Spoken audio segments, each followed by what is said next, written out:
नमस्कार दोस्तों, स्वागत है आप सभी का पाथ फाइंडर पर। आरबीआई ने एक बार फिर से सभी रिकॉर्ड्स को तोड़ा है और पिछली एक तिमाही में आरबीआई के द्वारा 10 टन सोने को परचेस किया गया है, जिसका परिणाम बल्कि ये हुआ है कि आज की घड़ी में आरबीआई के पास ऑलमोस्ट 800 टन का जो सोने का रिजर्व है वो देखने को मिल जाता है। आप लोग यहां पे देख पाएंगे, लाइव मिंट की ये वाली खबर है जो कि 3 मई को सामने आई थी। RBI fattens gold reserves as it braces for the global uncertainty. बात करेंगे कि आखिरकार क्यों आरबीआई इतनी भारी मात्रा में इस प्रेशियस मेटल को खरीदने में लगा हुआ है। डेटा भी आपके साथ शेयर किया जाएगा कि आरबीआई की जो परचेज हिस्ट्री है वो बेसिकली हमें किस तरीके की देखने को मिली है। आइए शुरू करते हैं दोस्तों मेरे साथ। मेरा नाम है अनिरुद्ध। यदि आप लोग हमें फॉलो करना चाहते हैं, लेक्चर्स की पीडीएफ को डाउनलोड करना चाहते हैं, तो यहां पर दिए गए टेलीग्राम चैनल के माध्यम से ऐसा कर सकते हैं।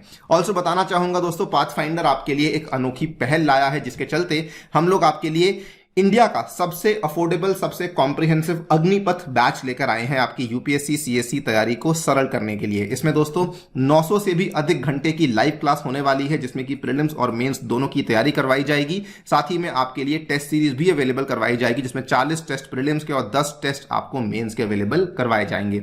कोर्स का जो प्राइस है that is only and only 7,999। इसमें एनरोल करने का जो लिंक है दोस्तों वो नीचे डिस्क्रिप्शन में दिया गया है। ऑल्सो आपके लिए एक फ्री टेस्ट कंडक्ट किया जाएगा जो कि 13 मई को होने वाला है। ये टेस्ट यूपीएससी पैटर्न पे होगा। मॉर्निंग में जीएस होगा और आफ्टरनून में सीसैट होगा। इसमें एनरोल नहीं किया है तो इसमें भी एनरोल कर लीजिए। टॉप रैंकर्स को काफी अच्छे इनाम जीतने का मौका भी मिलने वाला है। ऑल राइट, तो सबसे पहले अगर हम लोग डेटा की बात करें तो इस साल का जो पहला तिमाही था, इस कैलेंडर ईयर का जो पहली तिमाही थी, जनवरी फरवरी मार्च वाली, उस पहली तिमाही में आरबीआई के द्वारा बहुत ही बड़ी मात्रा में सोने को प्रोक्योर किया गया है। They have acquired about 10 tons of gold. बल्कि ये इतनी भारी मात्रा मानी जा रही है कि दुनिया भर में जितने भी दूसरे सेंट्रल बैंक्स आते हैं उसमें अब आरबीआई टॉप 5 गोल्ड बायर्स में आ चुका है, जिसमें दोस्तों टॉप 5 में बाकी 4 जो है वो एक सिंगापुर है, फिर रशिया है, फिर चाइना है और उसके बाद हमें टर्की देखने को मिलता है। तो टॉप 5 बायर्स में हमें भारत का भी central bank that is RBI देखने को मिल रहा है। अगर हम लोग पिछले वित्तीय वर्ष के जो दूसरे जो बचे हुए 3 तिमाहियां हैं उनकी बात करें तो उसमें आरबीआई के द्वारा 27 टन्स ऑफ सोने को प्रोक्योर किया गया था अप्रैल से लेकर दिसंबर 2022 तक। यानी कि जो पिछला वित्तीय वर्ष की पहली 3 तिमाहियां थी उसमें ये वाली प्रोक्योरमेंट आरबीआई के द्वारा करी गई थी। मोटा मोटा अगर पिछले पूरे वित्तीय वर्ष का डेटा अगर हम लोग एड ऑन कर देते हैं तो लगभग आरबीआई के द्वारा 40 टन सोने को प्रोक्योर किया गया है इन दी फिस्कल ईयर 22-23, जिसके चलते बल्कि हम देख रहे हैं कि overall RBI has now become one of the biggest buyers of gold in the entire world. और अगर हम लोग पिछले 5 वित्तीय वर्षों का डेटा देखेंगे तो एक बार फिर से आंकड़े बहुत ही ज्यादा बड़े हैं। आरबीआई के द्वारा पिछले 5 फिस्कल ईयर्स में 230 टन ऑफ गोल्ड को प्रोक्योर किया गया है, जिसके चलते हमारे जो गोल्ड के रिजर्व्स हैं वो ऑलमोस्ट 800 टन के बड़े आंकड़े को टच कर चुके हैं। आपके सामने डेटा है।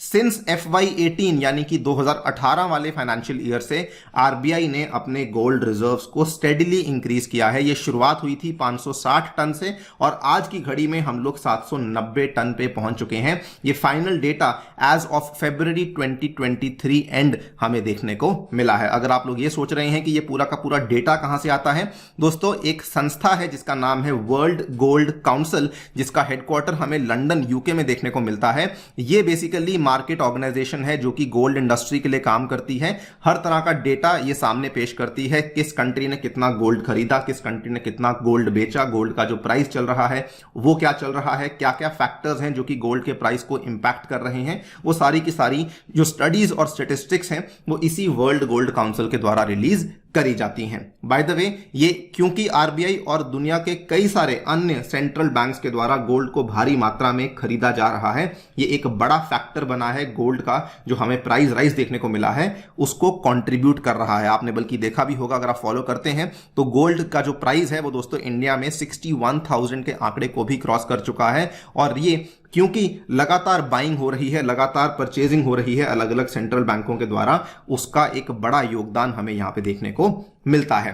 Now coming back to the RBI story, इतना ज्यादा गोल्ड परचेज करने का जो एक और परिणाम हुआ है वो ये हुआ है कि हमारे जो टोटल फॉरेक्स रिजर्व्स हैं उसमें जो गोल्ड का परसेंटेज है, जो गोल्ड का कट है, वो भी काफी ज्यादा बढ़ चुका है। दोस्तों FY18 का जो आखिरी क्वार्टर था उस टाइम तक हमारे गोल्ड का जो रिजर्व था टोटल फॉरेक्स रिजर्व्स में वो केवल 5.58% था, लेकिन आज की घड़ी में उसका जो कंट्रीब्यूशन है ये ऑलमोस्ट 8% हो चुका है। एब्सोल्यूट टर्म्स में अगर बात करूं तो अप्रोक्सीमेटली $46.2 बिलियन का जो अमाउंट है वो आरबीआई के पास केवल गोल्ड की फॉर्म में अवेलेबल है, जो कि हमारे टोटल फॉरेक्स रिजर्व जो कि ऑलमोस्ट $570 बिलियन के टच कर चुके हैं, उसके अंदर जो गोल्ड का कंट्रीब्यूशन है वो इतना हमें देखने को मिलता है। By the way forex reserve के जो अलग अलग अंश होते हैं, जो अलग अलग कंपोनेंट्स होते हैं, उसमें दोस्तों 4 कंपोनेंट्स आते हैं। एक तो करेंसीज हैं विच इंक्लूड्स बड़ी बड़ी करेंसीज, डॉलर, यूरो, पाउंड्स। उसके बाद गोल्ड आता है। नंबर 3 पे जो स्पेशल ड्रॉइंग राइट्स हैं वो आती हैं। नंबर 4 पे जो रिजर्व पोजिशन है विद इन दी IMF हमें वो देखने को मिल जाती है। ऑल्सो बताना चाहूंगा कि ये जो कदम लिए जा रहे हैं ये केवल आरबीआई के द्वारा ही नहीं बल्कि दुनिया के और सेंट्रल बैंक्स के द्वारा, एंड मोर प्रिसाइजली जो दुनिया के और विकासशील देशों के जो इमर्जिंग इकोनॉमीज के सेंट्रल बैंक्स हैं उनके द्वारा भी ऐसे कदम लिए जा रहे हैं। बिकॉज हर एक सेंट्रल बैंक कोशिश कर रहा है कि अपने रिजर्व्स को डाइवर्सिफाई कर सके, बिकॉज जो आर्थिक अनिश्चितता है वो काफी ज्यादा बढ़ चुकी है, इकोनॉमिक अनसर्टेनिटी काफी बढ़ चुकी है, जिसकी वजह से सभी सेंट्रल बैंक के द्वारा ये वाला काम किया जा रहा है। इनफैक्ट अगर आप देखेंगे तो ओवरऑल जो डेटा सामने आया है बताता है कि central banks across the world picked up almost 2.5 times gold in 2022 as compare to 2021, और ये इतनी भारी मात्रा में खरीदा गया है कि पिछले 55 सालों में हमें इतना ज्यादा स्पाइक गोल्ड की परचेज में देखने को नहीं मिला है। खैर, coming back to the point कि आरबीआई इतनी अग्रेसिवली गोल्ड को परचेज क्यों कर रहा है, इसके पीछे 4 से 5 कारण है।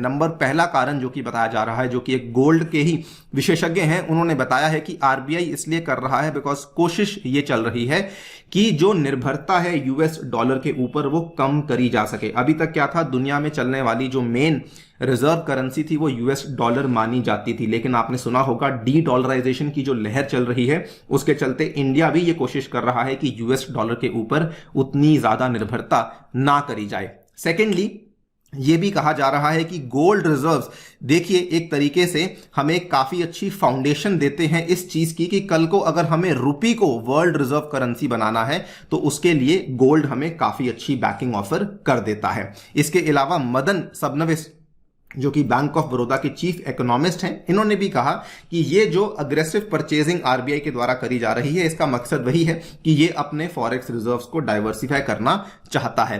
एंड ऑब्वियसली सभी ये मानते हैं कि गोल्ड एक सेफ बेट है, हम लोग भी यही मानते हैं, जो इंडियन मेंटालिटी है वो भी यही है कि गोल्ड एक सेफ बेट है। और दोस्तों यहां पर भी यही आरबीआई ने माना है कि क्योंकि गोल्ड ने बहुत अच्छी परफॉर्मेंस दिखाई है पिछले 1-1.25 साल में, तो माना जा रहा है कि गोल्ड आगे भी और बढ़ सकता है, और इसीलिए ये बहुत ही सेफ बेट है अगर हमें अपनी इन्वेस्टमेंट्स को गोल्ड के फॉर्म में स्टोर करना है तो। इसीलिए आरबीआई के द्वारा ये सारे के सारे कदम लिए जा रहे हैं। एक और कारण जिसकी वजह से आरबीआई ये करने के लिए मजबूर हुआ है, आपने देखा होगा यूएस बेस्ड जो सिलिकॉन वैली बैंक था उसमें दोस्तों हमें संकट देखने को मिला जो कि फेल हो गया। उसके बाद आरबीआई को यह समझ आया कि ये केवल शुरुआत है और भी बैंकों की लाइन लगने वाली है। आपने देखा भी होगा एसवीबी के बाद जो फर्स्ट रिपब्लिकन बैंक है वो भी यहां पे फेल हुआ, और अब बल्कि कहा जा रहा है कि और बैंकों की भी बारी लग सकती है। एंड फाइनली जो फेडरल रिजर्व यूएसए का जो सेंट्रल बैंक है उसके द्वारा जो रेट्स हैं वो इतनी तेजी से बढ़ाए गए हैं कि यूएस डॉलर मार्केट में काफी कम हो चुका है। तो आरबीआई का ये मानना है कि यूएस डॉलर क्योंकि कम हो चुका है उसको प्रोक्योर करना काफी महंगा पड़ रहा है, तो इसीलिए हम लोग अब यूएस डॉलर से हटते हुए गोल्ड की तरफ जाना चाहते हैं। एंड स्विस फ्रैंक, स्विट्जरलैंड की जो करेंसी फ्रैंक है वो भी अब एक सेफ हेवन नहीं मानी जाती है। सीधा सीधा उदाहरण है क्रेडिट स्विस का। क्रेडिट स्विस जो कि जाना माना यूरोपियन बैंक था उसका ऑलमोस्ट फेल होने की कगार पे पहुंच चुका था, लेकिन उसके जो 81 बॉन्ड्स थे जो कि एक तरीके से कुशनिंग बॉन्ड्स माने जाते हैं, जिसके चलते अगर आपका पैसा मान लीजिए लूज भी करते हैं तो 81 बॉन्ड्स होल्ड करने वाले जो निवेशक हैं उनका पैसा नहीं जाता है। लेकिन जब 81 बॉन्ड्स भी फेल हो गए इस साल, उसके बाद आरबीआई इस चीज को लेके श्योर थी कि हमें अपनी होल्डिंग्स को डेफिनेटली डाइवर्सिफाई करना है। ये बेसिकली इतनी सारी चीजें जो मार्केट में, जो ग्लोबल मार्केट में हो रही हैं, ये बताती हैं कि इकोनॉमिक अनसर्टिनिटी कितनी बढ़ चुकी है और किसी भी टाइम पे इसका हमें नेगेटिव इंपैक्ट देखने को मिल सकता है। तो मेरे अकॉर्डिंग आरबीआई पहले एडवांस में प्रिपेयर कर रही है, जो कि बहुत ही अच्छी बात है। और अगर हम लोग फॉरेक्स रिजर्व्स का जो ओवरऑल बास्केट है उसको इंक्रीज करते हैं, उसका फायदा वैसे भी होता ही है। इनफैक्ट ये स्टेटमेंट हमारे आरबीआई के जो गवर्नर हैं मिस्टर दास, उन्होंने भी यही कहा कि इवन अगर CAD is higher than 21-22 it is eminently manageable and within the parameters of viability, कि अगर हमारा सीएडी वैसे भी बढ़ जाता है तो हम लोग उसको मैनेज कर लेंगे, बिकॉज हमारे पास फॉरेक्स रिजर्व्स इतने हो जाएंगे कि हम लोग अनसर्टन एक्सटर्नल फाइनेंशियल कंडीशंस को बड़े आसान तरीके से मैनेज कर सकते हैं। आपकी इस पे क्या राय है मुझे जरूर बताइए कमेंट सेक्शन में। बिफोर एंडिंग द वीडियो बताना चाहूंगा दोस्तों, आरबीआई जो है it is now the 10th largest gold reserve holder in the world. Number 1 पे अमेरिका, 2 पे जर्मनी, 3 पे आईएमएफ, 4 पे इटली, फिर फ्रांस, रशिया, चाइना, स्विट्जरलैंड और जापान आते हैं। और जापान से जस्ट नीचे ऑलमोस्ट 800 टन पे इंडिया का नंबर आ जाता है। इसी के साथ आपसे लेता हूं विदा। Thank you so much for listening. Stay tuned and stay safe.